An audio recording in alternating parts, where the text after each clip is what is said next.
this show on the road, guys. So we are doing a live alien radio signal hunt tonight. We are searching the hydrogen line, that is the channel on the radio dial, where scientists theorize that if life is out there, this is where that life would be sending us messages. So let's keep an eye as the Earth rotates there. Our dish is going to sweep across the night sky, passing over various stars and their planets, and if we're lucky, we might detect a signal. We've got something coming through over here. Probably more like interference at the minute though, so let's keep our eyes peeled for the strange and anomalous potential signals from distant civilizations. How is everybody doing? I'm totally out of whack this week. Take one day off there. Yeah, we're going to be listening out for potential alien radio signals tonight, coming in from amongst the stars there. So we're searching on a frequency called the hydrogen line, and it's called the hydrogen line because it is the frequency or the channel on the dial that was... Raf, hello. No, I got my times wrong. We've got the deep dive later, so I thought I've got to come on earlier, and now I'm on too early. So we'll see what it's like there. What time is Artemis late? That is a good point, United. I don't know yet, but... it won't be long until A-Up's in, and A-Up will 100% know that, and probably Harco, actually. Harco probably will. How you doing, Harco? What time do you know is Artemis landing? There, DJ there. Oh, you got it. Excellent. That was pretty quick of them. Well, have fun playing with it. You'll have to let us know what things you discover there as well. So guys, hello everybody. If you're joining us, so we are doing a live alien radio signal hunt there. 2 a.m. Harco, or 1 a.m. UK time. Brilliant one. Thank you, Harco. We'll probably be doing our deep dive at that time. Maybe we can combine the two. How are you doing tonight? I keep meaning to ask Harco, how's the recovery going? Hopefully it's going swimmingly there. So yeah, we're doing our alien radio signal hunt tonight, searching the hydrogen line, hopefully for some anomalous radio signals there. Kate, how are you? Good to see you. So I'm a little earlier tonight because we have got our deep dive. We're going to be looking at the Condign report, which was a UK government report into the UFO phenomena. I think early 2000s, late 90s sort of time-ish there. And there were some very interesting conclusions on that report. So we're going to be reading through that one at 11 p.m. over on the Patreon there, and if you go to our bio, there's a link there that gives it to you for free, so you better join us tonight for free for a whole month there. I am so out of whack. We did oh my god, Quest yesterday, didn't we? And take a day off, and then I'm all out of routine for that one. This one won't be censored, hopefully. And Harco there coming in with the likes. Thank you for those. It is those likes and shares that helps us reach more and more like-minded people like yourselves there. Oh, you're off this weekend. Might stay up for the deep dive. Excellent, Raf. Do you need that stamp? You might need that stamp. You'll have to let us know. If you do, come on over. Make the most of it. It is a late one, but it'll be good to see you over there. So yeah, as the Earth rotates, our dish is going to sweep across the night sky. They're passing over various stars and their planets. Hopefully one of them is going to be sending us an anomalous signal, and then we can go away and get all excited about that. But if we do get a signal from a distant star, it will only be on screen for between 30 and 90 seconds. That is how long at these sorts of distances that a signal will stay on screen for. So we've got to keep our eyes peeled. It's a bit of a right place at a right time sort of thing there. Not only do we have to be pointing at a star that is inhabited by an ancient civilization, but we also need to be pointing our dish there when they are sending that signal. They're unlikely to be sending them all of the time because these signals are so energy intensive there. They've got better uses for that energy, so we've got to be a right place, right time there. And Kate there, didn't get filtered for your hello, did I? Maybe. Let's have a look. No, I got the yellow. That didn't. But I wouldn't be surprised with TikTok there. After 88 minutes, the live landing is online. Excellent. So that is not going to be not long. How many hours is that until they're due? What, 4.5 hours? Which is pretty cool. I'm glad it's all gone swimmingly. They've just got to get in the atmosphere now, but I'm sure that will all go fine there. Yeah. Exactly, Kate. Well, it's guilty by association. TikTok knows that you associate with Raf, and therefore it just assumes that anything you've got to say is probably going to be offensive. Slamming the mouse 1,000 times a minute. How many mice have you gone through doing that? Thank you, Harco, though. I do appreciate that. Yeah, valid. Yep. So yeah, a little earlier tonight, but we will be coming off earlier for that deep dive later. I can't tell you how frustrated I was yesterday. That microphone issue. I have no idea what was going on with that one. No idea. The audio was coming in, if you watched the quest yesterday, the audio was coming in from all of the mics into the computer, and it was saved. In the recording, you can hear it, but it wasn't coming through on TikTok, so I don't know if TikTok was playing its normal bloody games with us, but that was frustrating. I was getting a little bit peeved with that one there.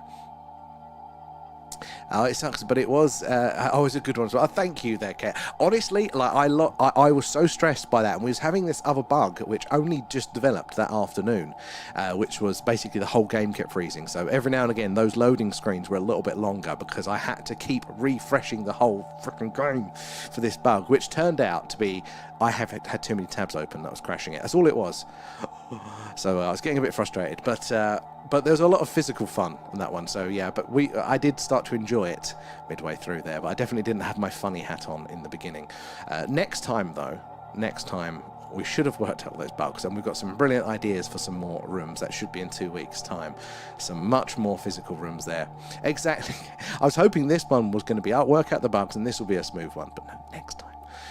Work are going to try and put us a dedicated computer together for it, though, so that'll make it even easier, and hopefully make the quality a bit better as well, because the it's not quite high resolution the way we're doing it at the minute there. Oh, some of those questions. That's a good one. I forgot about that actually. Yeah, we'll change the questions up and see if it works correctly. Leanne's I'll leave that to her. So I think there was a bug there as well. But hopefully they were too small the other time, so I made them larger, and I think they're a bit too big now. I'm not sure where the middle ground is there. So we'll have to figure that one out there as well. But thank you for joining us for that one. I know it was a bit earlier yesterday. How you doing, Tomcat and Rachel? How are you doing, guys? So we're on a little bit earlier tonight because we've got our deep dive later on, so we'll be coming off a bit earlier. There, Carl as well.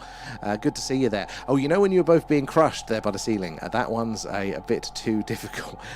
How quick you need that? 100%. It is very difficult, that one. Like, I kind of wanted a bit of peril in there. I wanted it to be difficult, but ridiculously so. But I think it's a bit too difficult there. Is that the frog's legs ones, or is that the one where we've got to figure out what the letters are as well? Because that was... But Leanne's the question queen there. But we've got some ideas there. And M85 there, how you doing? Can I ask what telescope you use? So, good question. We don't actually use a telescope, so we're using just a digital camera with a very good lens, as much light in as possible, because we want basically a bigger field of view as possible. So with telescopes, obviously, you're zooming in on distant stars and nebula and things like that. So you want to be very, very small, but zooming in and really focused.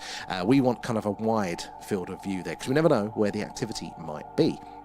So we use that, actually. We do want to get a telescope, but it's a little bit down the list at the minute there. But that's what we do. It's just a Sony camera plugged in with a long HDMI lead there. 5K already, Harko. Thank you for that. It is those likes and shares, guys, that helps us reach more and more like-minded people like yourself. Then thank you for the heart, man. How are you doing? Good to see you there. Are you feeling better? Less bunged up? Oh, the legs one. That was it. How many frogs' legs are that? I went for the legs ones. I was thinking of the physical puzzle there, where I kind of pulled a muscle because Pete was trying to slip me over. That was ridiculous there. Nearly exposing myself to the entire stream on that one. There. Hello, Rachel. Playing The Sims 4. Me and my mum are going to watch the astronauts come back home tonight. That is cool. Is it about 1 a.m. Harko was saying? That's pretty cool, isn't it? There. I downloaded, actually, Rachel, there, The Sims 2. I know it's an older one now, but that's kind of like the last time I played, and I thought I wanted to get nostalgic, so I have downloaded it. So if I disappear for a week, I've got back into it. To relive my youth there. And I thought it was the same question that came up in the previous one. So actually, you're right, it is. The questions were recycled from the previous one and a few of the rooms and characters. But next time it should be pretty much all afresh. New rooms, new puzzles, some new characters as well. And M85, what lens is it? So I don't know the manufacturer. I can't remember. It's not a fancy one because they cost a lot of money. But the trick is, as wide a field of view with the lowest f-stop number. That is the trick to see as much as possible there. We're doing Alan has given everyone the flu. Maya, I've got the flu today. I've got some form of flu. It's not awful, but I've woken up all snotty and so he definitely has that. Oh, 12 8. So like midnight our time. Perfect. Oh, that'll be right because Harko's got the hour ahead, isn't it? There. You're doing the split was it was humbling there. I think I need to get to the gym to get more athletic, especially with some of the ideas for the rooms that we have got coming up for that one. And everybody thank Maya when you collect the coins there for the treasure box. They're there. And Maya, they're coming in with the stickers. Oh, a 600mm there. I think so. The lens that we use to do the moon watches when the moon's up full. Again, another digital camera lens on that one, and it's this really cheap Chinese one that. It's the only lens I can find. It's either you pay £35 for a cheap lens, or you've got to pay thousands for it. And this one, I think it does about 800 times zoom or so. It's just crazy for 35 quid there. But I think our main lens, I don't know if it's 25mm, something like that. Because yeah, if you're doing the UFO and watching the sky generally, you want like a wide field of view there, so you can see all of the action going on. Not too wide. My original thought was a fisheye lens, which we have got, and I thought, oh, that'll give you the whole of the sky. But then everything's just too small to see. So there's somewhere in between that, basically. So we're going to blame Alan then, Mayor, there for giving us the flow. And thank you for the gifts. Appreciate that, guys. All goes back into the stream there. Honestly, it was so much fun. I was actually crying, laughing. Oh, okay, excellent. I was really worried yesterday because, A, of the bugs in the beginning, and therefore I wasn't able to be, you know, as humorous, but also because we were knowingly recycling a lot of rooms. I was like, is this going to work at all? Does it have to be a perfectly fresh dungeon? But it worked a little bit there, so it's still worth doing. I haven't clipped it yet, so I shall do some more clips from that there. And is it just me, or today has been really slow? You know what, Rachel? I could agree with that. It has been a little bit slow, but luckily I had so much stuff to catch up on. It worked out. But yeah, I could feel that today. And thank you for the hydration reminder there. Oh, at the time. Yeah, we've got a few ideas for some extra rooms there. Think Flappy Bird. And we've got some ideas as well with the green screen. Like, it's going to be hilarious. It's frustrating you couldn't hear Leanne as well. But the idea of the god character, the wizard there, giving the dungeon advice as we roll. Where are we? There. Oh, yes, Kate, sorry. Yeah, I thought last night that this. Look, lovely Kate here. Oh, there we go. That was my hand. Look, she sent us a wonderful poster of the OG crew. Look, that thing. My camera's reversed, but isn't that cool? And I thought, look, perfectly behind me, because we don't actually have a logo in shot, so that was perfect. Thank you very much, Kate. Alan very much likes to look at himself in that. I caught him staring at it all night there. Extra slow, Flappy, but basically it's going to be along those lines, Rachel.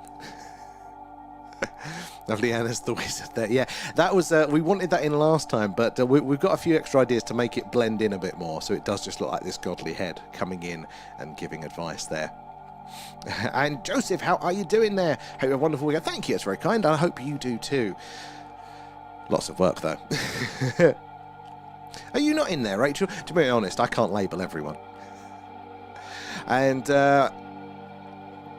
when can we see them in the sky for a short period? Oh, good point, actually. Yeah, if they're going to be re-entering, will we get to see it our time? But that'd be some good shots I'm sure people could get there. Shame we couldn't hear you. Was hilarious. Exactly. Keep telling yourself, Leanne, there. And where are we there? Oh, Raph is starving. Very rarely eat at work, so I've ordered a Taco Bell. Really fancy some chili. I mean, I don't mind the odd Taco Bell. That's quite nice there. I would have thought you would have gone for your, normal tinned cuisine there. I'm a bit surprised there. I can't say it, Raph, but that's hilarious. Where are we? Let me scroll through here.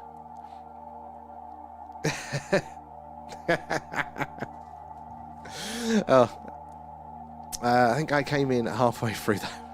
Oh, I can't actually. What time did we start? We did start a little bit early. That's the problem. Work kick us out at 8 p.m. and we've got to get taken down. So I'm trying to get them to stay a bit later so we can push it onto a more reasonable time for one of the later quests. But for now, it is an earlier job. Yeah, but I'm very much looking forward to some of the extra rooms there. Oh, man, did you catch it? Sorry, because last night, I can't tell. When it starts off, I can pay more attention to the chat. But, I totally with all the physical ones, I couldn't see the chat half of the time. So I don't know who actually was in there from last night. Did you catch our Silly Dungeon adventure there? Oh, you did, yeah. Because I remember seeing your comment there. Yeah, the Crystal Maze, very much like that. You know what? We might have to. That's not a bad idea, actually, combining that sort of maybe some more challenges. But yeah, you're going into rooms for challenges. It's a bit like that. Make sure the kids' tea and stuff was all sorted. Then I wrote a little and lost track of time. That's good. You're in flow state, creativity there. The quest can wait. Well, you're the one full of good ideas there, Maya. You know, Starship Alan. That's where you come from. Where are we there? Whipped out. Oh, last night, watched the satellites travel from northwest to southeast. And then 30 seconds later, one coming directly in the opposite direction. But it stopped, making me think I'd lost track of it. And then it started moving again, southwest to northeast there. Oh, well, that is something a satellite just can't do there. They are falling to Earth, aren't they, in a big, big circle. So for them to stop dead, can't be a satellite. You'll have to have some serious propulsion or anti-gravity technology to do that. That is pretty cool. I like that sighting. Loving the stickers there, Mao. The Starship Mother, exactly. Don't stroke Alan's ego. It's terrible living with him. I've been telling you all this for a long time, but lo and behold, you'll go out and get your Alans, and his ego gets even bigger. His head is already disproportionately large there, isn't it? Bitter Buster, hello, thank you for the heart there as well. Appreciate all of those gifts, guys. It all goes back into the stream there, Patreon subs as well.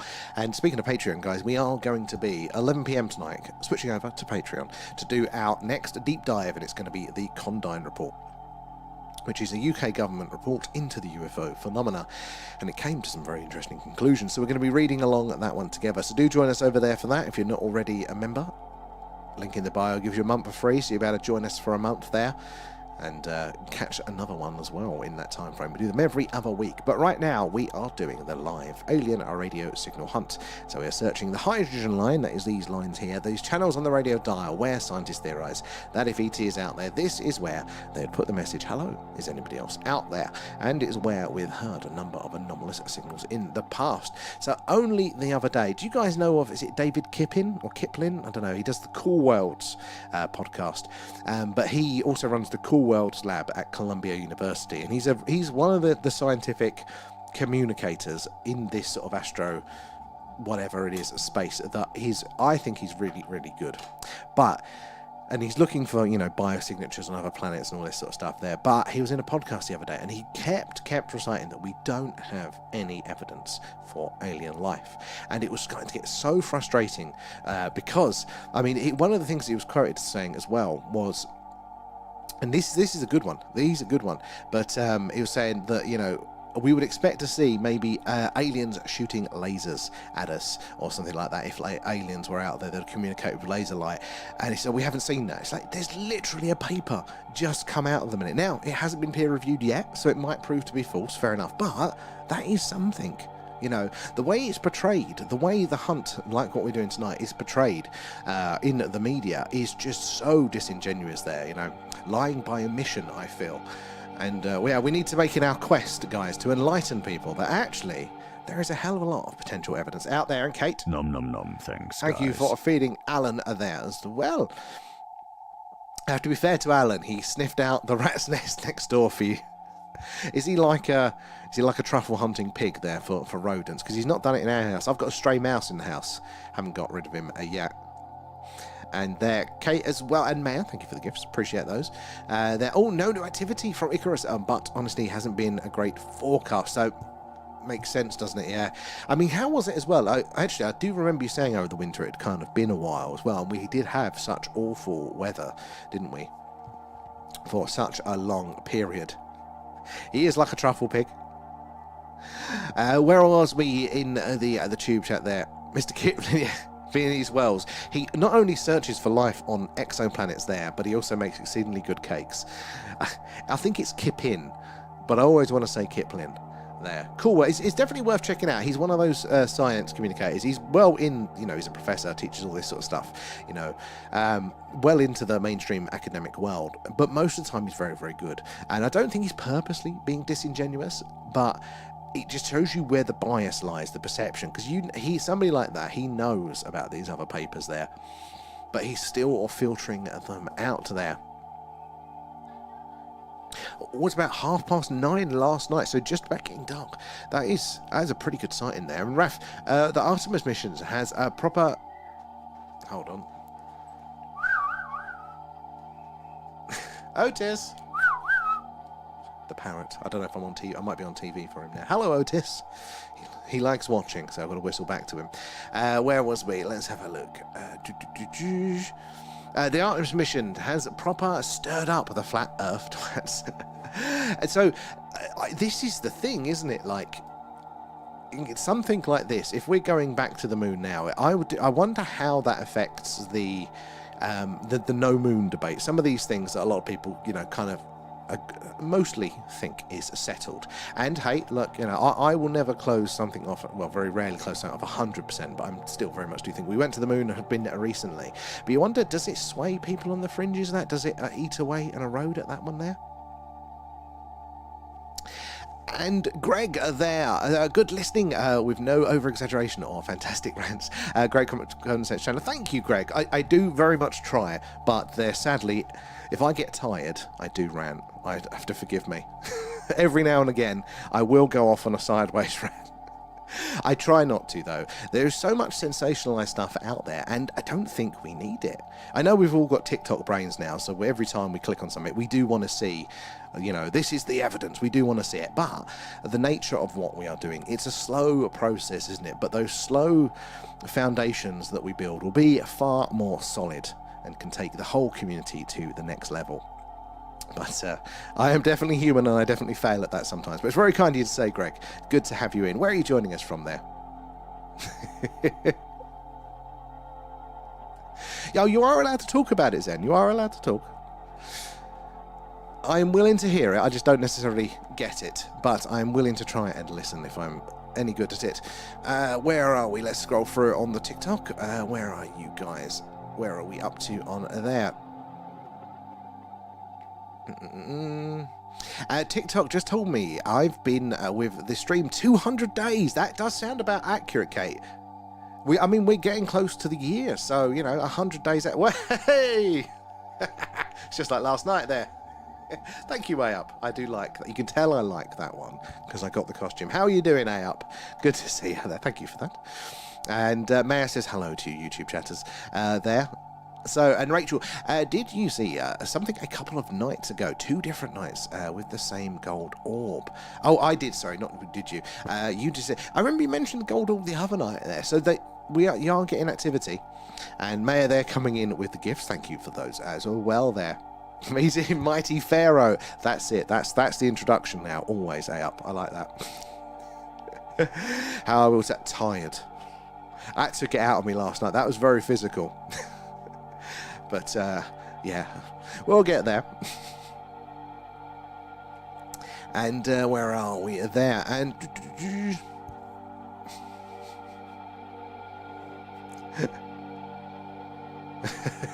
See, Raf's very open-minded to these sorts of things there. Oh, Pembrokeshire. But right now, near Pie Green Tower on Cannock Chase. Well, Cannock Chase... Keep your eyes peeled there. So do you have, Greg, have you got like an overlapping interest in the spooky side of things as well? Because a lot of us in the UFO world do have that overlap. It's not 100%. Not everyone necessarily does. Sometimes there is a hard line. But Cannock Chase is a very, very interesting place. I mean, Pembrokeshire, not only beautiful, I imagine your skies are phenomenal, but Cannock Chase is very, very interesting there. Keep your eyes peeled. Let us know if you see anything strange there. It was Sameses, yeah, Sameses II was my pharaoh name. I have, though, I know we joked about it last night, of my pharaonic skirt falling off during the stream, but, yeah, I might need a new costume, because that is struggling to stay up now. I might have to transform, like Doctor Who, into a new ridiculous character for that one. What was Pete's name? I can never remember his one. He needs more of a Greek name there. And I thought it could have been a meteor, but they disappeared too fast to tell. Ooh, so the speed could be interesting, could be an indicator of something. And a day after day there, so it's been good for 10k walk in prep for the 26th.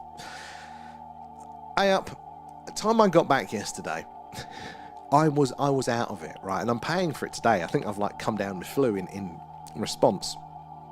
to it. So you're doing a 26-mile work. I probably didn't even do like 16,000 steps yesterday, even with the dungeon.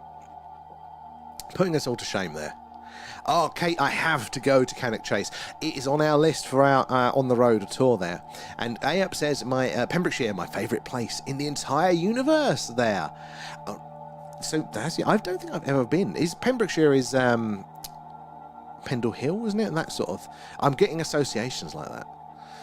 Is that right? Or am I totally off the mark with that one there? And talk of spooky, I have been invited to take part in a paranormal investigation. Oh, Maya, tell us more. Where is it and when is it? I want to hear about this.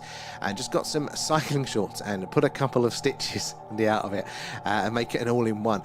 Kate, that's actually not a bad idea there. See, these are things, as a non-skirt wearer normally, I've never had to tackle here, but the insider knowledge there. And for YouTubers wondering, why is he talking about wearing a skirt and being a pharaoh? So we've been using the TikTok audience as a bit of a guinea pig for, we're piloting a new show for work.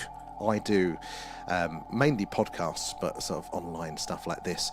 And we're piloting this new show, which is like a dungeon adventure, a green screen dungeon adventure, where I dress up in a really cheap pharaoh's outfit, and we go through this ridiculous dungeon where everybody's rude and crude. So that's what we're doing, and that's why we're talking about wearing skirts there. So you'll have to forgive us, because it's not on the tubes yet. We have set up the channel for it now, though. So if you want to find us and find out other channels for that one, it's Play the Quest pretty much everywhere, and you should find that page. But yeah, there's nothing up on most of them yet. It's interesting when it shows up randomly. I wonder if there is going to be some sort of correlation, Rachel, whether it is like world events, weather, or even that internal sensitivity to things, picking up on things there. Yeah, you see, look, Kate's poster came in. I'm tempted to reverse my camera, but it will throw me off there. How you doing, Rio? Good to see you there. And Southwest Wales. Okay, no, I'm totally off there. Yeah, is it? Oh, I suppose Pembrokeshire. Yes, Pendragon. Yeah, totally off. Remote work for a South African team. Now that would be interesting there. That's a whole different sort of landscape, and yeah, that is very interesting, mate. What sort of place is it that, or is it places that you're going to be visiting there, or doing your remote work with them there? Couple of stitches, sides, front and back, and should be able to hide that arse. Yeah, I mean that we'll have to try. Pete was joking that I should have to excuse the crudeness, like an exaggeratedly long pair of rubber knackers that just hang down.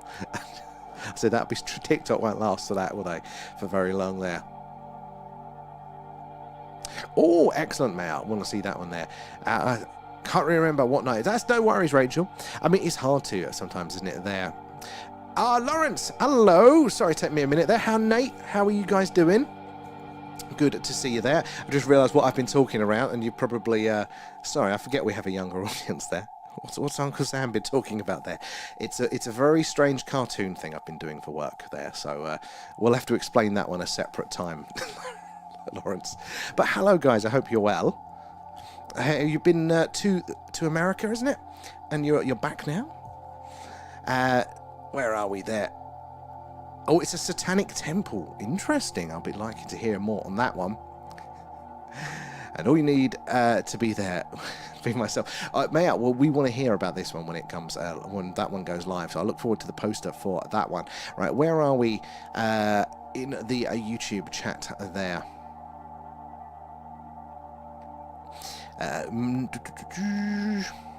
Mind is open to proper stuff there. But the flat earth, you're not a flat earther there, then, Raf. I have a general interest in the high strength. I think exactly, Greg. This is a similar mind, and for me, definitely in the spookier stuff. That's where it started, and then I hadn't had any experience sort of in the UFO area until we moved here, and this part of doing the stream, because we do the skywatches. Was seeing the things and having sort of an explore there. That's where we started to see some of those sorts of things. But yeah, there definitely is a bit of overlap with the general high strangeness with the spookier stuff. We did do one spooky stream, like nearly a year ago now. We wanted to do more, but I have a rule of no ghost in the house. Oh, so that Zen breaking news. Science detects oxygen within space, which explains why rockets work in space. Well, it's not actually a vacuum, is it? It's a near vacuum space, and it was a little bit more dense than they expected there. Oh, and it's the Broadhaven UFO, Pembrokeshire West Wales. Yep, so I was totally off with where Pembrokeshire was. It's embarrassing. Broadhaven. Where is... Because that is also the other explanation, Raf. There. He does this weird stuff during the week, and on the weekends he runs around in Leanne's tights. I mean, you know, we've all got to have a hobby there, Raf. You're the one that was asking for Polaroids. Where are we? Let's scroll. We 100% all need to be there, Maya, for that one. I'll have a look for the poster in a minute, and we can share that one around there. And now, TikTok makes me laugh. Last night, we could write the words, yeah, butt plug, but my emoji face was banned. What? It is a strange platform for that one. DJ Pete, how are you doing? Good to see you in. We're all good. How have you been? And live coverage of the Orion capsule there, coming back to Earth tonight there. Can't believe it's 10 days since blast. It has gone very, very, very quick. How long is it now? Is it 2 years or so until they actually want to, you know, potentially re-land on the moon again there? And because it was 2 different nights, oh yeah, not like me to forget, the diary,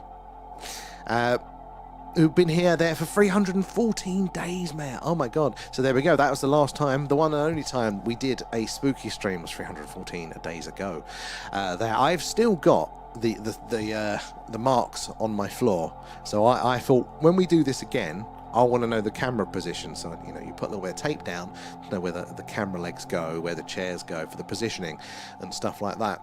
And I thought I'll leave that there, then that way I'll know exactly where it goes. And it's been 314 days, and that tape is still there, but we haven't done another spooky stream. Might try and make a version 2 there. It will take a while. That one took weeks.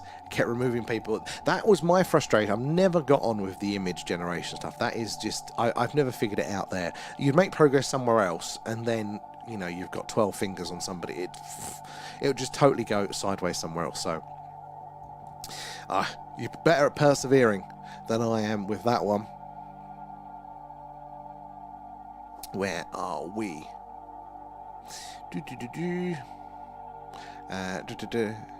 But he does enjoy it. Raf does enjoy it. He does like the Polaroids we send him there.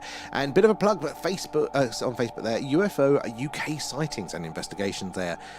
And Let's Talk Paranormal. Check out those groups, guys. I'm sadly not on Facebook these days, but definitely check those ones out, guys. We'd like to see that. And Greg, if you're interested, if you get some good ones, we have a Discord community, link in the top of the bio for those ones.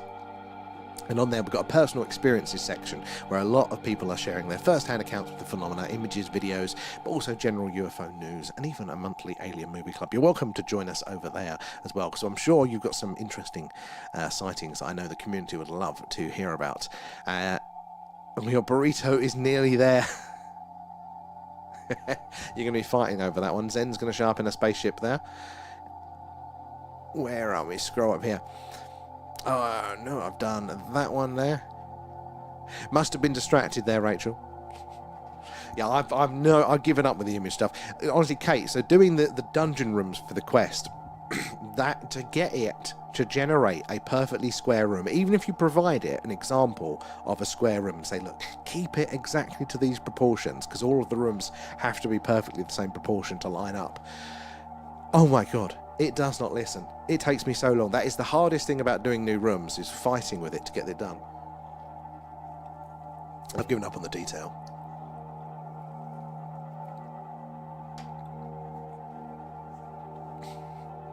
So yeah, excuse me, if you are joining us, guys, we are doing a live alien radio signal hunt tonight.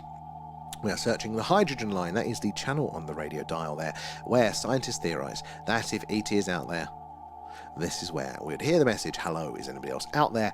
And there have been a hell of a lot of interesting signals detected over the years, not just in radio, but in light too. And you know, there's probably something else going on. We're definitely seeing some weird gravitational anomalies to boot there as well. So there may be many ways in which ET civilizations are communicating amongst themselves, or even potentially with us. Their radio is an easy way. So it's not just that we use radio. That's why we started looking in radio, because we as a species used radio. So we thought, hey, maybe ET will as well. But going on from that, there is another good reason why radio is actually a pretty good method to communicate across these vast distances. It's relatively efficient in energy terms there, and it's also an easy technology. So if you want an unknown recipient there to potentially pick up your message, then radio is a good shout there. Very early on, people will probably have radio technology, so you're going to make it available to a wider range of recipients there. But also, you're always going to use radio for one thing or another. We might long progress past this for our technological needs there, how personal interrelated communications there from A to B. As a species, we are actually getting quieter in radio. And this happens, when a technology comes in, there's the use of it peaks, and then, it kind of goes down afterwards as other technologies replace that one. But it won't ever be fully replaced, because nature and the universe are very noisy in radio. They work in radio. It tells us so much about our place in the universe and what is going on, and all of the changes around there. We'll always be listening. We'll always be studying the universe in a radio. So yeah, if you want a message heard, this is not a bad place to put it there. But a recent study did say that we are probably looking quite wrongly for we're probably anthropocentric. Oh my god, my words tonight combined with a cold, I can't pronounce things. Anthropomorphizing, whatever. We are making it from our human perspective what we are looking for there. So we know what a technological radio signal would look like, but there was a study done recently on, I think it was fireflies there, and how they communicate with their flashing, their glowing there, and what messages they may be saying to each other, and the random natures of patterns and things. And if we are to look for a truly alien species, we have to consider those sorts of patterns as well, which is not what we're looking for. We're looking for a very human-like, precise, technological, repetitive noise, whereas there can be messages in randomness. There definitely is within nature. So there's a good chance that we have detected more candidate signals, and we have just not noticed them to be that there. Have you shared the image in the media channel on the Discord? Oh, Kate, yeah, there we go. Good shout there. I do like this, very nice. Alan keeps looking at himself. I can tell him it's not a mirror.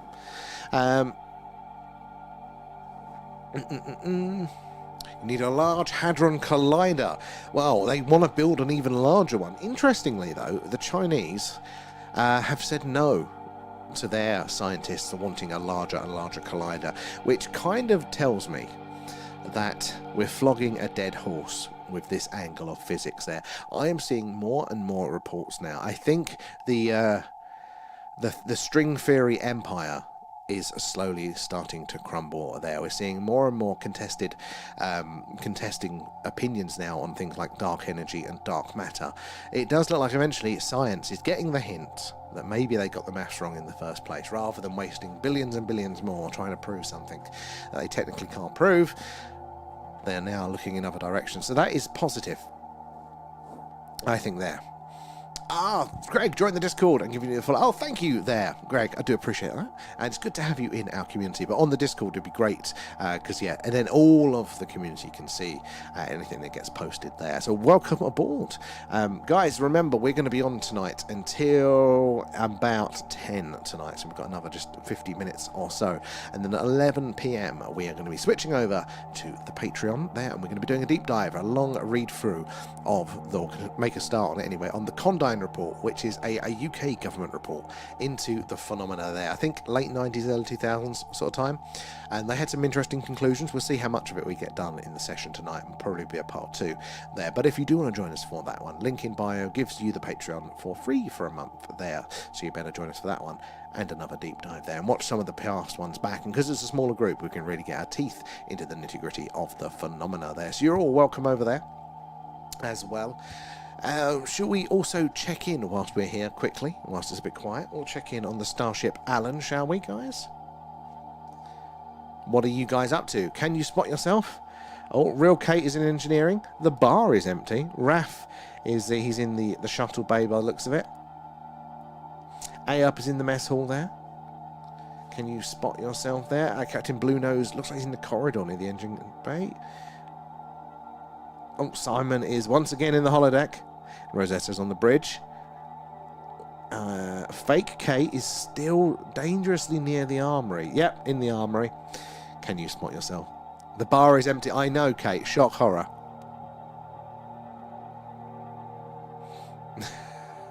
They've got to invent something better to get. Is it cold? They now do other deliveries en route, Raf, so which I found to be quite outrageous there. Can you spot yourself aboard the Starship Alan tonight? Oh, hydration mode. Thank you there. And never understood if... Oh, where are we? Gravimetric effects of celestial objects could bend the wave of radio transmissions, creating a wobbly trajectory with multiple velocity. Oh, I don't know about the multiple velocity there, but, you know, gravity is meant to bend radio waves, isn't it? So, in theory, you know, you could do that sort of thing there. There. Looks like we're all actually doing our jobs. It's a first, Kate. Oh, you spotted yourself in the computer over there. The sensor rate in the computer. Oh, yeah, you are. I can see you there. Now you're in Alan's ready room. There you go. Greg, so this is the Starship Alan. So this is our little community of supporters here on the Starship Alan, flying through the universe. And you've all got little jobs, so it brings in your images and your names and stuff from the Patreon there. Hold on. Bring it back up. Yeah, it's just a little ant farm watching you guys running around doing your little tasks and stuff there. So if you join the Patreon, even the free tier, you don't have to pay money, it will populate it and you get a little dot in there and you're running around the Starship, and when it gets a bit slow we bring it up there. Although Alan is off screen. I don't know if you can see him in the top left corner. He's gone a bit wrong. He's left the ship. Bit of luck he's an alien though. Let's bring Alan back to the ship, shall we? Obviously, Alan's going to be... Oh my God! Actually, I need to... The probing room is full there. There's... How many of you in the... Oh no, it just says 3. Yeah, the probing room looks very, very busy tonight, guys. Yeah, that's a good explanation there, Raf.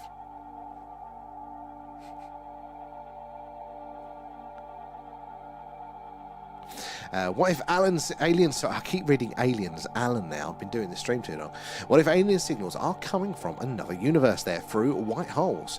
The reverse of black holes. I mean, this could be true. I'm a big fan of the idea that universes are within universes, like through black holes and white holes. Because you say the reverse of a black hole looks very much like a white hole, doesn't it? And the mathematics that describes sort of the singularity to the event horizon of a black hole there is the same maths that describes from the edge of the black hole, the event horizon, to the rest of the universe. Wouldn't that be interesting if that is how universes are formed there? Matter kind of gets sucked into another one, populates that universe, another black hole, and maybe it's just this constant web. That is how it forms. And as you're right there, you could get signals coming in to being sucked into the black hole and out through the white hole there. They do theorize as well, or was it Penrose that theorized that potentially, if we think the Big Bang is this cyclical effect here, so there was a universe before, you know, and expanded, contracted again, and then blew up to the Big Bang for us,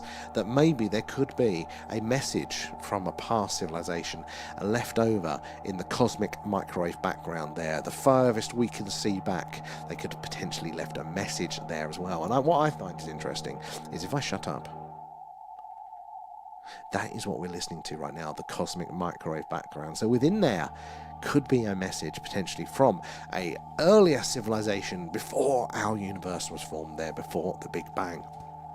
But what they know for sure about those sorts of things is actually quite limited there. So the Big Bang is actually a similar recent position of working theory. I think the 90s-ish, really, that one. But it's still heavily contested. You know, the confidence of that is what definitely happened is not high. But as a layperson, you'd think that scientists figured that one out 100% the way they talk about it there. So, yeah. And up there, I am barred from the bar. Just drinking in the mess hall. You just drunk the bar dry, that's why. There. And David, how are you doing there? What's going on? We are doing a live alien radio signal hunt tonight, guys. We are searching the hydrogen line. That is the channel on the radio dial. That scientists theorise that if ET is out there, this is where we'd hear the message, is where we've heard things like the WOW signal before, but many, many more interesting anomalous signals as well. I think my favourite beyond the WOW signal is the Ross 128 signal, appearing to come from a red dwarf star about 11 light years away, called Ross 128 there. We know there are two super-Earth planets in the habitable zone of that star, so maybe we have a source from it there. Maybe, just maybe, there as well. But that's what we're listening out for tonight. We have got a couple of spikes, a couple of ridges coming through, as you can see, just about here and here on the chart coming through. But they have been with us the whole stream, so that implies that the source of that signal was here with us on Earth, rather than out there in the distance of space. So probably not anomalous. We're interested right on and just around these lines, but we want that red line to look like that green line. That's the sort of signal that we really want to see tonight. Oh, thank you, Greg. Yeah, honestly, space is just so endlessly fascinating. I feel like a kid in a candy shop with all the different wonderful theories of what could be going on, what could have gone on there. Brilliant one I heard last night as well, and I had not heard this one. And when I tell you it, guys, you're going to go, that's so obvious. That's so obvious. Why didn't we think of this? There's a new theory that could explain the alien phenomena that we're experiencing there. No, it doesn't look. It looks a bit different tonight there, doesn't it, Kate? And the multiverse and parallel worlds colliding is my favourite explanation for anomalous ghost sightings there. Maybe it's why we see anomalous craft. Honestly, that ain't a bad shout for it as well. I kind of think along those lines. So I'm thinking one of the things that we're seeing and why we can't agree on the observations a lot of the time. Kate, thank you for the shares. Do appreciate that, guys. The likes and shares do help us reach more and more like-minded people like yourselves there. But yeah, if we are seeing a being, an object, something that operates in a different set of dimensions to us, or some, we're only going to be seeing part of it. And I always get this explanation wrong, right? But we operate in 4 dimensions. So the 3 spatial ones, forward, backwards, left, right, up and down, X, Y, Z axis, and then forward in time. So 3 spatial, 1 temporal dimension there. But if string theory is correct, and I don't think it is, but if it is, there's 11 spatial dimensions, I think. Something along those lines. So there are more dimensions, and a dimension is not necessarily how it's displayed in Hollywood. It's not like a separate pocket. That's the sort of the multiverse theory there. There's a separate like bubble universe coming out of. Dimensions is more, it's the same place, but it's a different direction you can interact with it. So if we, as a 3-dimensional being, were to, how would we appear to a 2-dimensional being? So that's if you were to draw something on a piece of paper, draw a stick man, that's 2 dimensions. You're drawing it in 2 dimensions there. So if that stick man was alive, how would he see the way? He'd see it in 2 dimensions. He'd see us as a slice, wouldn't he? There. So what do we see of a 4 or a 5 spatial dimension being? Could that be why these things look so odd to us? Because we're not seeing the full thing. We can't perceive those other dimensions there as well. But for ghosts and the paranormal, definitely, it strikes me. I'm not necessarily a fan of the simulation hypothesis. I don't literally think that we are in a simulation. What I do think is going on is that reality operates more computationally, and that's why, and we've built computers around reality, and it just turns out that the universe also works very computationally, and that's why it looks like it could be sort of a simulation. But I think it's compression errors, things like that, of why we sometimes see paranormal effect. Not necessarily all of the phenomena, but I definitely think that could be part of it, like you're talking about the multiverse, part of it like that. But this other theory that I hadn't heard before, and I thought is really, really good, is, I was like, man, could the paranormal and the UFO be linked? 100% they could be. And it doesn't necessarily mean that, aliens are ghosts and ghosts are aliens. But what it could mean is, in some cases, they could be being conflated. But also, it could just mean the rules of whatever governs those things, because they are not explained by our current understandings of physics or reality of the world. It could be whatever that rule book is that does cover that, and I do believe there would be a rule book. however that works, what I believe, that they could. It could be the thing that explains both of them there. And coming in with the hashtags there, Kate and 50,000 likes. Harco, thank you for that. Don't hurt your hands though. And Mayor there, your house spirit, the old lady likes being in Sam's room. Fascinating. Well, at least I'm not offending them. That's always the worry, isn't it? Because you hear about people, they do some decorating and the spirits don't like it there. So like, it does need a coat of paint, but I don't want to offend anyone.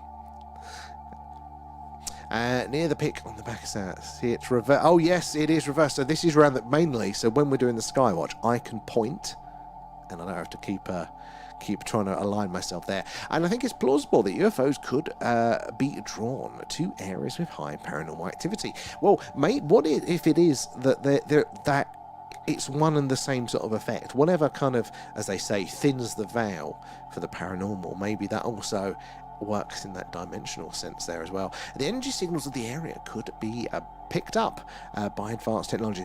And I think you're right there. I think it will be measurable. I think we will be able to apply science to it, but we've just got to get there. We've got to go and do the work, to understand it a bit more, and then we can apply the science to it there. And Sync there, does a reality perceive, or it's only observed through the perceiver? Well, this is a lot of the questions, isn't it, there, that, it does look like that reality needs to be observed by consciousness. It needs to be measured in some way by a conscious entity before it becomes reality. Now, is that just because of our understanding? Our limited tools, limited models of the world, that's what it looks like? Or is that actually what's going on? But the more we're looking, the more mainstream science is kind of describing reality of what we're experiencing is like being in a VR headset. Like we know for a fact that what we see on a day-to-day basis, what I'm looking at right now, all of these screens in this room, that isn't reality. That isn't a hard, objective reality. What that is the limited data, the sensors that I am equipped with, are sending to my brain, and I'm constructing that. And if you came in this room, there'd be enough of similar data that would probably roughly agree on what we're all seeing. But it's not objective-based reality there. We don't have sensors to see in the ultraviolet. Our eyes don't see in the infrared. Our ears don't hear the low or the really high end. So we don't perceive everything that is going on, and that's just a short area of it. There, Rosetta, how are you doing, Thief? How's the duck on its way? And it's funny because I get an old gent. Oh yes, you do. I mean, it's an old place. I don't think we experience our entire reality. You can only perceive what you can see there. So a 3D object can only experience reality in 2D. So I think, Rosetta, 100% with that. We are limited. We are refrained, aren't we? Refined, constrained. That's the word. By our limited sensor ability. But we think there is a base reality, and then we look at it. But that's not how it works at all, is it there? But where are we back in the chat there?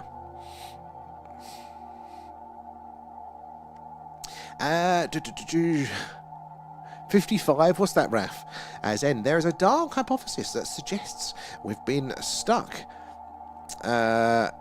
inside the accretion disk of a black hole, increasing temporal dilation. Hence our clocks speeding up. We're being infinitely stretched. Well, we wouldn't know, would we, if we were being spaghettified? The black hole bends my mind there. And also, black holes, I mean, they're reasonably confident by our basic model of physics that they exist. But there are scientists out there that say we may have got that wrong. Because remember, we can never actually see a black hole. We can only see the effects that it causes. We can't actually directly measure it, so we can't fully prove, It's like, you can prove there's an elephant, you can find one, you can poke it, you can measure it. But black holes is different. You can only measure its effects on other things. You can never directly see it. And the images that we have are its interactions with other things. And some people said, look, we've got it totally wrong. They're not actually black holes. I can't remember what they did think they were, but like basically giant flat mirrors or something. And not like somebody's put a mirror there, but some to that sort of effect. But yeah, interesting there. And what if somewhere in the past, this is David, they decided to put like a mind block on us, and maybe that's why we can't perceive them. That could be part of it there. It reminds me a bit of Plato's cave. analogy that Plato come up with there, that if there were some people that had, you chain them up inside a cave there from when they're born, so they never see outside of the cave, and then you have a fire outside of the cave there, and all they're seeing inside the cave is your silhouette projected because as you're passing in front of the fire there. They never get to see outside the cave, but they think the shadows are these beings, you know, because that's all they're seeing. They're seeing the shadows. They never get to see the fire and the other structure of it. So maybe that is what's going on with us to a degree there, but through that lack of perception or inability to perceive there. We all like the cheese and onion there. I think ghosts and aliens are programs within a toolkit for louche surgery. I don't know what louche. I've heard that name before, but I mean, I'm a fan of potentially being a part of a toolkit there. Were you listening when Artemis took off and it was allowed? I wasn't actually. 55 was burrito juice going over. Raph. Oh dear, you're going to have a delicious keyboard now. Where are we in the chat? I think we are almost... what's that? Oh, spaghettified there, yeah. That's, I feel very spaghetti-ish. That's what they say in it, you know, as you're getting pulled in infinitely into the black hole, there's the spaghettification there. Maya, Tim, did you or have you an outhouse? I'm seeing an outhouse, like the old outdoor loos. So... possibly. We don't now, but we have an extension. But what was there before, judging by the marks on the brickwork, is there was a smaller extension for the kitchen, and I think the neighbour's this similar thing as well. So you can kind of see where there was something. So I think there may have been, but at the end of the garden, our neighbour's garden, at the very end there is a dilapidated brick outhouse, which I think is rather cool. So maybe it could be to do with that. And they think the centre of the galaxy might not be a supermassive black hole anymore. Oh, really? What's the latest one? And this is exactly the point, is science is our best current theory. But unless you're in that space, we think of it as, oh, they've figured that out, and that's definitely it. But no, it's just the best current theory. Yeah, so all this stuff is very much up for contest there. And by that logic, wind doesn't exist ever. Well, it depends how you're measuring it, doesn't it? There, does it exist? What is existing, Rosetta? It could just be our perceptions. You know, and this is the thing. Have you heard of? I'm going to get this wrong now, but light cones in physics, right? Basically, the light cone is your sphere of influence there, and it goes quite far. Right out there into deep space, but beyond that, if you don't have any immediate influence over it, then it's not connected to anything else. So that's when you get the whole quantum might not happen. But you can technically you can reorder events. Like this, we're talking about, there isn't actually a base reality here, right? So if there's an alien on Zeta Reticuli, and you've got me here right now, and we've both got a big red button. If I push the big red button and he pushes the big red button, and we say it at the same time. Now, if you're going to get this wrong, so if that, I would see that, and I'll see that, you know, it's kind of at the same time there. But if somebody's travelling at the speed of light, I think it's towards us, they would see as they pass by me press the button first. And if there's somebody travelling at the speed of light towards the alien, say Reticuli, they would see the alien press the button first. And the thing is, there isn't. It's not a trick of the observer that, oh, you're just seeing it delayed. It is the order of reality can be structured if they're not directly linked. Like, there isn't like a fixed cause of events. Like, right, you know, it doesn't work like that across the universe. It hurts my head. Oh, Carl, yeah. If it's too spooky, I don't want to know, guys. You talk about it somewhere else. And what about farts? Does scientists think farts exist? They can't see them. But, well, no, it's not about seeing just visually, is it? It's about measurement and how you dictate that. Because that is literally the quantum world, isn't it? It's the Schrodinger's paradox. If it's not measured, if it's not observed, then did it happen?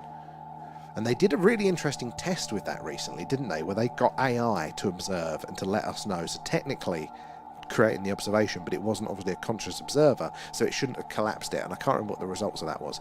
I'm literally on the edge of my understanding, though, with some of this stuff. It might just be a busy house, Kate, there. No goes in a coal bar. Oh, God. Tell me anything happened there. Tell you what they don't have. Super dense dark matter, apparently. Okay. I mean, could well be. Could well be. Because what was it? Was there a sun doing a weird orbit that was throwing off the super massive black hole thing, apparently? I remember that was something I heard a while ago there. And you only know wind is there based on its effect of the... Oh, I get you. Sorry, Rosa. Yeah, no, so we're talking about... because I'm behind in the chat there. By measuring it by its effect.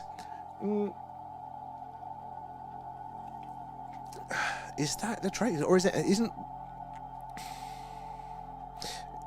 Wind is particle movement, though, so like it is an actual thing, isn't it? Big brain stuff. And that is an old man in a flat cap, tweed suit, and there's a black dog, looks like a Labrador. It does sound very country there. It's not rare. Wind doesn't exist. That's it. It's the new campaign now. It hurts. I shan't there. Is it? Oh, black. Yeah, that's it. Yeah. They can't be observed only at the event horizon. Do they exist? Yes. I mean, it is a good question, because then you're getting on to, sometimes like a fart isn't a thing, is it? It's a way of life. It's an event, isn't it, there? Whereas a black hole, in my head, I'm thinking of it as like defined as an object, like a star. It's a physical object. And in a sense, a black hole would be, we theorise, an infinitely dense one. It's interesting. There. And it's a good song by Muse as well. Oh. And... and when Sam stands out for his stage, he watches Sam. Oh God, that'd be cruel though, wouldn't it, Mayor, if you was a smoker, like, and you can't participate anymore. Just having to watch other people. Let's have a look. Where are we over on the tubes there?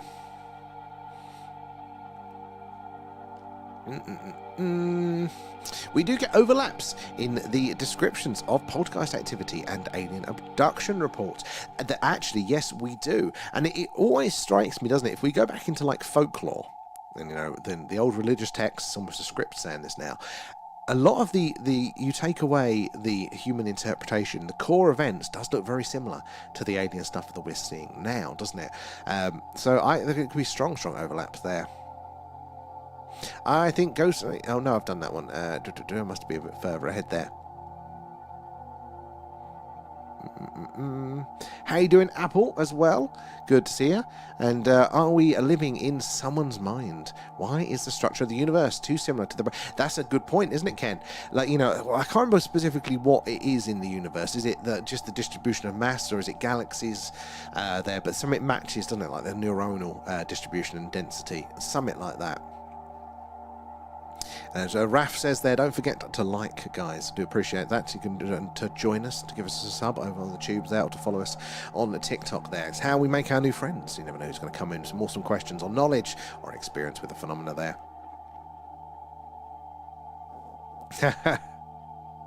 The other day, Raf, as well, we had some people from across the channel, and to be honest, we're in trouble in about 5 billion years, so we need to sort that out. If we're stuck in a black hole, we can sort that out too. And if we're just insects, then that's something that needs correcting also. Canadian, you speak, but excellent there. Are you currently over in Canada now? Are you viewing from Canada, or are you somewhere else there? Welcome. Well, I don't think we've had a Canadian in yet. How is the UFO culture in Canada there? Is it the Shag Harbour? That's the only one I know from Canada way, UFO wise.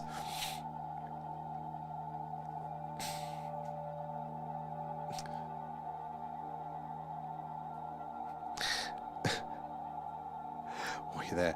Oh, greetings from South Africa. How you doing, Chris, as well? good to have you in as well. Another first for tonight. We're going international now. Good to have you in. Guys, do say hello in the chat. Might take me a minute to get there, but do say hello. Let us know where you're watching from, and if you had an experience, we'd love to hear about that as well. Welcome aboard. We do something like this every night. If it's cloudy, as it is tonight, we're doing the alien radio signal hunt, searching the hydrogen line, which is the channel on the radio dial where scientists theorise that if ET is out there, this is where they'll put the message. It's where we've heard the wow signal and many other things before. But if it's a clear sky, then we do this. UFO UAP skywatcher coming to you live from Wiltshire in the UK, which is right in the heart of crop circle country, just down the road from Stonehenge. So we see lots of strange things in the night sky. In fact, when is our next clear night due? So obviously tonight is a bit crap. Tomorrow is mainly clear, so you might get a nice skywatch in tomorrow. Sunday is looking a bit cloudy there, so we'll be doing a signal hunt again. Monday's looking clear, so yeah, we should have a few of those coming up, so do make sure you're following, subscribe to whatever it is there, so hopefully you get a notification when we go live for them. An intriguing phenomena that we have hundreds of recorded cases of vehicle electrical interference in conjunction with sightings of anomalous craft there, but we just don't see it anymore. So that's a very, very good point. It was one of the classic ones, wasn't it? There's some sort of electromagnetic interference going on with at the same time as a lot of those sightings. So yeah, like, do we still get those really, really, really close sightings nowadays? Because that was very common. And was it down to like more rudimentary electronics in cars then? Is there more shielding now where they're getting more complicated? Maybe, because we know, you know, if you open an engine now of a car from then and one from now, they are very, very different there. And lukewarm churros and burritos there, Raf. Where are we? Thank you, Kate. Yeah. If you go quiet, then I have to worry. You can. The afterlife is a distant realm. I do like how, you know, our human interpretation is trying to conceive of something that we probably don't have the tools to really understand. It's our attempts, isn't it? And that's not in a cynical way, saying it's a bad attempt, but it is interesting that, you know, we are all trying to paint this picture, aren't we, and describe what could be going on there. All Countdown to Artemis are there, and Rosetta there. When you say sort that out, do you mean speed everything up? I'll have to ask Zen. I think that was Zen's one there. There, and there's a suggestion, Sam, that Free Eye may be now one of Jupiter's moons, and it hasn't moved. Ooh, now that would be interesting, because we did say, and it didn't initially, is it still by Jupiter? Because it passed, didn't it, by, and that's what was waiting for it to kind of have some sort of interaction. That would be very, very interesting. I mean, Jupiter is strong gravitationally, but Free Eye was moving fast. That would be interesting if that is the case. Rosetta, I'll probably get closed down if I try and pronounce something like that. I'm on a thin line with my warnings from TikTok. There. Jesus Christ, yeah, adding the delivery, it really adds on there, doesn't it, there? Ah, yes, we are. We are in Warminster, Greg, as well. So we are about 15 minutes from Stonehenge. But right on the edge of Salisbury Plain there. But we only moved here about a year ago from Essex, so I still don't know much of the area. It's like when they start a video game and like all of the map is greyed out. I know a little bit of what's going on there. Tidworth, though. Balford as well there. Did you experience anything strange here? Because there's so much old stuff going on around here. There standing stones, there are cairns, there are burial mounds, there's everything you can imagine. So did you experience much when you were here there? They are, Raf, they are. As well, Blue Nose, thank you for the gift. How are you doing tonight, matey? That's very, very kind and very on brand for the stream there. Star map already. Thank you. Very kind. Where are we in the chat? How is your weekend going?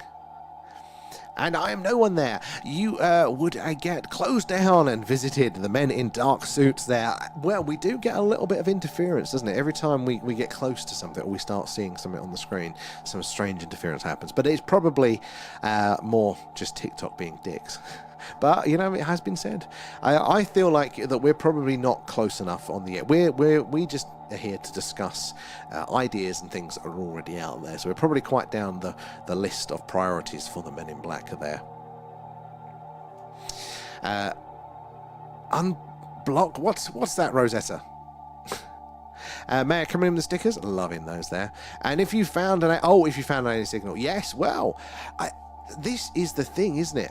Like, I don't know. The more we're seeing of how the public responds to the information that is being released there, the more you probably don't actually need the Men in Black. Like, I mean, if we did get a clear signal right now, an unambiguous radio, and that's one of the benefits of radio there, that normally does tell you quite a lot about itself. If we did get that clear signal right now, and we clipped it and we put it out and around, everybody would go, oh, it's probably interference. Because there are, no, the thousands would be an exaggeration, there are hundreds that we have identified now of anomalous radio signals that have been detected over the years by various telescopes and scientific organisations, and they look very strange. They tick all of the boxes of what we would expect an alien radio signal to look like, but not only do they not ever get pushed up to the if this is proof, but they get squished down with the it's probably electronic interference, it's probably a satellite. And that does my brain in, because you look at this stuff and you go, why do you think it's probably that? Well, they think it's probably that because they couldn't prove 100% it was aliens. And that isn't very scientific. Surely you need a satellite to be able to pass by and repeat that interference again, or at least we know that there is this satellite on that frequency. But a lot of the times they go, well, this signal came from a frequency that we don't know any known satellite to be broadcasting on. We haven't been able to replicate the signal again. And, so therefore it's probably interference. It's like, but what? You're just guessing at that point. Obviously, you can't say it's alien. That's fine without extra confirmation. I get that. But you can't write it off as well. So they're doing such a good job at the scientific community now of self, what do you call it there? Modulating speech there. Oh, if you hate me. Trying to confirm your gardener gent's name. I still didn't. That wouldn't matter. Didn't you give a name a while back there? I have to look through the records there. Gerald is unlikely, given his description of the. Excuse me. Anyone vibing with an A? I didn't know, Rosetta, that you were intuitive in that nature as well. Thinking about names Abigail and Audrey. And there, we just slipped into the paranormal mode on that side there. Gone full paranormal, telling me of the ghost in my house. Where are we over on the tubes there? And it's a rough morning tomorrow. It's probably going to be. £30 for a haddock and chip. That is insane. That is insane. But I can believe it. And Greg, I did see some things in the skies over there that I couldn't explain. But back then, we didn't have flight radar and satellite tracking apps there. And of course, there's loads of military aircraft. Yeah, it is so tricky. And so in one sense, you're right there. It's an interesting time we live in because we have got so many more tools individually, don't we? It's just listed for you. And there's a lot more, I mean, off-the-shelf night vision, all of this sort of stuff now. The equipment that we're surrounded with here for that identification. But on the flip of it, on the other side, we also have to contend with drones and things like that now, which could easily, and much more satellite activity.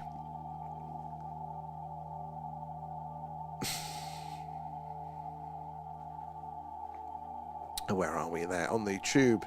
Well,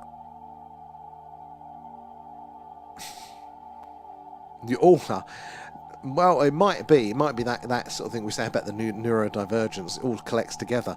And said I wasn't actual name. I knew it was a G, but it wasn't George. Most of my family are qualified. Oh, gee, it was your old man, isn't it? There, and I was brought up as a spiritualist. How does that work in the family then? And I didn't know that part, Rosetta. It's very, very interesting. So, how does the hard-nosed science make room for the more nuanced spiritualistic stuff? How is there a harmony there? And I ask because I think that's a good thing.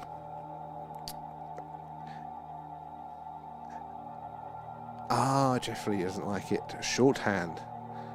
Ah, okay, that's what.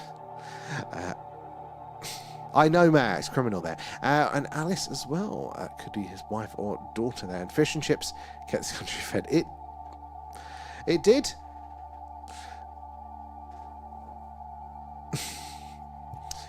Raf there. Greg, you're in for a treat when you see Sam's satellite tracker on here. I've told him he needs to go on Dragon's Den. So Raf doesn't like the satellite tracker because Raf's a bit of a purist.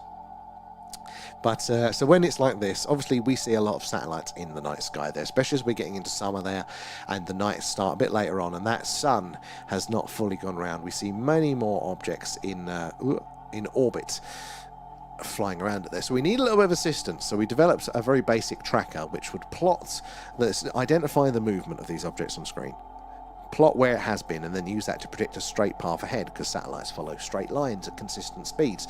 So it follows them along that predicted path, and if it stays in the path, it's green. If it leaves the path, it's red, and therefore it could be something more anomalous. We have to look at it. And when we've got like 10 to 14 things on the screen at any one time, you do need a bit of help to see which ones, if they're moving, if they're doing anything strange, to help filter it out there. But it looks a bit like Star Wars, with all the lines going across the screen, and it's obviously homemade, so it's a bit janky there. But Raf loves it. And Chris there as well. Aliens are probably using lasers or something else to communicate, not radio. Well, that's a very, very good point there, Chris. Like, you are not wrong at all there. Why would aliens use radio? Why would they, if they do use radio, why would they use this particular frequency? There's lots of channels on the dial, but we are focused on one in particular. Now, the reason is that we are searching this frequency with this medium of radio there, because it's a very good point. If they're so far advanced there, maybe there's a better way to communicate. Maybe they're using light. Maybe they're using some sort of quantum property there. You know, maybe they're figuring out how to encode data into quantum entanglement or something like that to communicate quickly over those vast distances. And there are signs of lasers up there in space being used potentially. You know, that's a paper that's currently undergoing review. So maybe they do use laser light to communicate there. But we're not listening out for ET talking to ET. You know, we're not like their long distance phone call or things like that. So not necessarily anyway. What we are listening out for particularly is that particular message of a civilization reaching out amongst the stars saying, hello, is anybody else out there? And the reason that we're listening out for that one is because we are most likely, that would be a higher power transmission there. You know, a civilization is likely to put in a lot of energy to that, and you'd use radio in this case because radio is a very accessible technology. And even if your communication technology advances, as we're doing as humans, we're going a lot more fiber optic and lasers and things like that. Our radio for our own communication is actually going down. So what you'd do though is, even if, as it happens with us, our communicational needs for radio go down, we're still listening all of the time with radio, because nature is noisy in radio. It's an organic property, it's not fully technological. And to learn about the universe, you know, we're always using radio telescopes, and that would probably be true of ET as well. If they've got radio technology, they would use it to listen to the universe and learn what is going on. So if you want to put out that message there, the hello, is anybody else out there, not knowing how far away a recipient is, if they do exist, then you would use radio there. Biggest chance of having somebody detect it. And you'd pick this frequency because this is the frequency of the hydrogen line, where if ET's out, this is where we think they would use, because it's the frequency that hydrogen naturally emits a radio signal. I think neutral hydrogen emits a radio signal, because that's the most common element in the galaxy. It gives scientists a really, really, really good baseline for understanding what's going on out there in the galaxy. So we will always have scientists measuring, monitoring, listening and looking at this frequency for those radio scientific purposes. Regardless of what our communication technology is there, we're always going to be monitoring this frequency, and likely to be the same for ET as well. So yeah, if you want to have a message heard, this is probably the best place to put it. That's why we're checking here. But for ET to ET communication, could be any frequency. It could be a totally different technology. So you're very, very right there, Chris. Where are we? You're having a chat there. Where are we? Let me scroll up here. If you are open to the idea that spirituality and science are intrinsically linked, I actually am. I don't think we have a good understanding culturally of what science and spirituality are, or even religion for that matter, are. So I am there, but I don't know many other people, especially in the scientific field, that would share that. So that's why I'm curious of how you draw the line, or how you work with those. We meet again. Oh, you want me to sing there? For me, it's looking at both sides, scientifically and paranormal there. And what people view as a god is the same as magic, and is the same as spirit and as energy. I can't disagree with you there. I mean, when I actually looked at the religious texts, the religious texts, if there's just a couple of books. No, I looked a little bit more in detail at the Christian stuff there, because that was my cultural touch point there. I have to tell you, I was very cynical of religion. I could actually go, yeah, I could follow most of that, until it was an anthropomorphized god, basically. There's a person up there that's physically making the decisions. Whereas if you said that god was just a set of rules, like, general relativity and things like that, it'd be a higher level set of rules, but that sort of thing. And then from that point on, I could actually totally get behind it there. So I think, yeah, they could all be one and the same. I think that does work there, to those degrees. Let me scroll up here. TikTok, a few messages behind there. Exactly said. And energy cannot be created or destroyed, and exists within everything there. You're right with that one, but honestly, I could certainly get behind that. The song there, and our souls are pure energy, and energy cannot be destroyed, but it can be transferred, can't it? You're right. I mean, that makes sense to me. Largely it works because scientists don't tend to fear what they don't understand. So would you say, because in my experience there's been like the opposite of that, and again, I don't hang around with a lot of scientists, but I have people that identify much more with that way of being there, and they're phobic. They are phobic of what they don't understand there. And I had trained. That is very interesting. I approve of that. It's good. I've just never seen it work so close together before, in a practical sense. And Steve, why can't we see any stars, or even more so satellites, from any of the Artemis mission footage? It's a good question. So I haven't really studied it much myself. I think they're talking about how bright it is, wasn't it? From when they're traveling from the Earth outwards, yeah, I don't know why not there. I know on the moon, or when you're very close to it, that is very, very bright. It's like trying to have night vision with a torch in your eyes. So when you're very close to the moon, I can totally see why they can't there. But the rest of it, not really sure why they can't there. And Dazzy as well, we as humans are universal. Well, we are the universe. We like to think of ourselves as separate from nature, separate from everything else, us versus, whether positively or negatively. But no, we are the same. We are made of stars, aren't we? And all the materials there. We are just as natural as everything else there. Oh, hold on. Let me check. Where are we? I'll try and load it up. Oh, where's this? This is the one there. Yes, okay. Investigation. Oh, I'm looking forward to that one. You have to remind me on the day there. Oh, no! Maya! No, I can't sleep tonight now. Fuck's sake.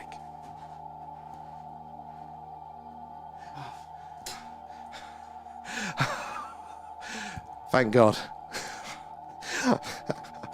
So...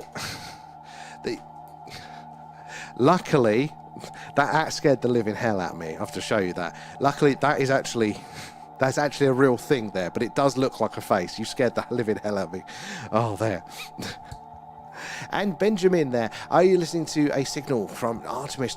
I wish we could there. We're not on the right range for that one. So at the moment, we're just pointing to the night sky there, listening out for potential anomalous radio signals. We missed the Artemis one because of the direction. we've not got that part of the sky available to us at the minute. But it's a good question. And there has been some amazing images taken by the guys on the right. I haven't seen any of them yet. I know people are talking about them, but I haven't seen any of them yet. You sit on the beach steps there where I live, watch the sunset and hear 50-odd people go silent and tell me that's not magic or the face of God. Rosetta, 100%. Like, no, I'm with you on it. But, I mean, I know some very, like, I'm thinking like Dawkins-style people. You know, they've got no, they're very cynical of these things. And it always, I saw, was it old, Neil deGrasse Tyson, he went off on a tirade the other day saying that he doesn't believe. He knows because he's a scientist. He doesn't believe. He doesn't need the word belief, doesn't need the mechanism. And I thought that kind of sums it up, that, you know, he's so dogmatically scientific, which I think is unscientific. I think it's more of a, yeah. But you get what I mean there. There's a lot of people like that. Is it midnight UK time there? Can't see the spy sets, they're too small. That is right, that's a good point there, the satellites there. Relatively speaking, they are tiny. We see a lot of them on the stream though. And when you understand it's not separate, and you understand it's all two sides of the same coin, that makes sense to me there. I did got. You know what, Benjamin? I don't know actually. Up and Harko, you'll know this one. Oh, is it due to when it's going to come in? So it's re-entering at midnight. Is it currently orbiting the Earth? I assume it's got to go around a few times to slow down. There. Awesome, Maya. Thank you. There. That was a good shot though. I feel like it's really myopic for people to create such an incredible separation. I totally agree. I totally agree with that. I think they're all linked, and I think the people that do, they've just replaced one religion with another that do try and separate it like that. But it's just saying, for me, in my experience, it's been much rarer that people can hold the two, like when, you know, to such a level, you know, not just casually, I think. So that's pretty good. And thanks for joining us, Harko. Enjoy the stream. Let us know how it goes. Where are we over on the tubes there? To the paranormal subject through a scientific scope with a skeptical viewpoint there, and I like to see objective evidence that backs up the subjective claims. Oh, totally. I think that's the only way that we can progress it forward. Like, science is a tool. You know, science is building on what is known block by block in the direction there, you know, but it's a tool. You know, you've got to know when to apply it. And when we're dealing with something like the paranormal, or even potentially with the UFO subject like that, the first stage isn't the scientific method, because before you even get to that point, you've got to know where to look, what to look there. And science is always cynical of philosophy or of art, but that is where, as a society, we decide which direction to go, where to look. And it's the jobs of people like us to kind of go around and to kind of put the case together for science there. Blue Nose, thank you for the roses.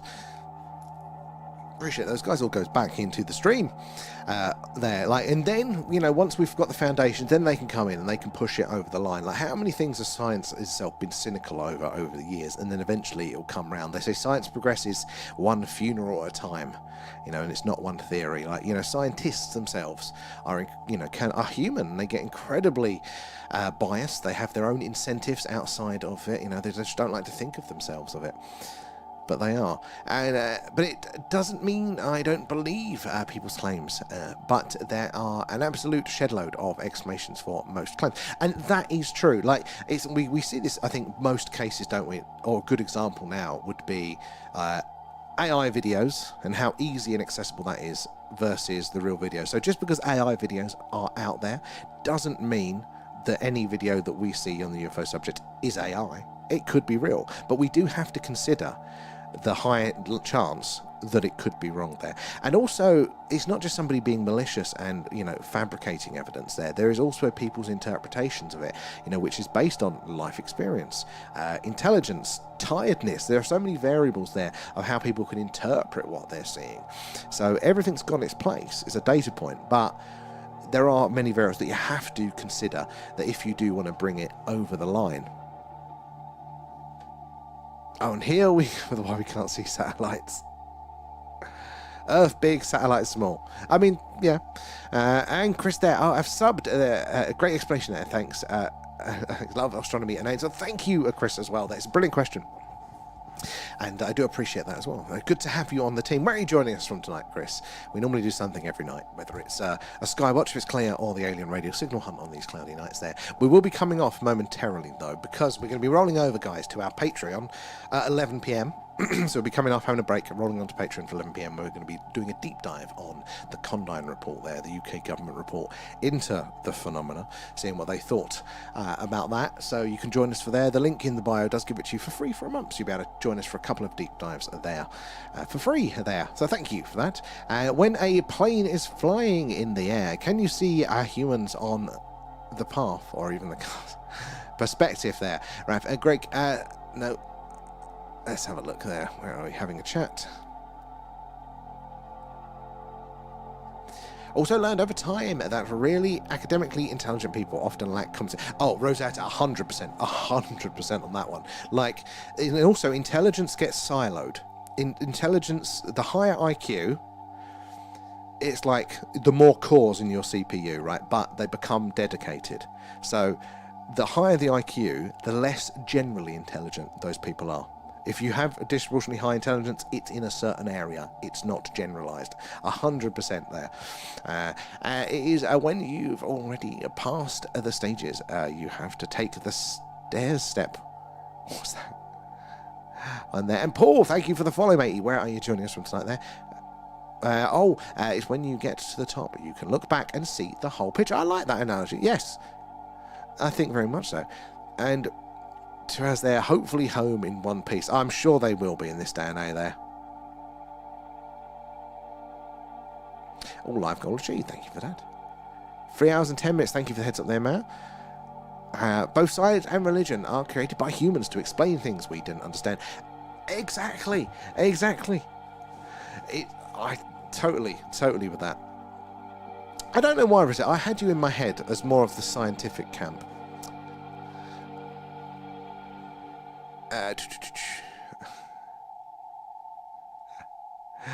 Oh, you come in this time, Rosette. Well, you're on the Patreon now, so 100%. 11 p.m. you can be in there. As far as I'm concerned, there's a big difference between being intelligent and being clever. Yeah, I think you're all right there. I think part of that got filtered. Can't remember. Oh, it took 3. I got the 2 of them there. That's PhD in microbiology there, but can't remember to shut the freezer door. Actually, Rosetta, did we ask this before? But we did a deep dive on a... Oh no, was he a molecular biologist? Oh, it's all sciencey to me. There was a deep dive of a whistleblower that claimed to be, I think it was a molecular biologist there, claimed to have worked with the alien biologics there. And a lot of people said that what he said made sense. You know, he had experience in that field, not that we would know.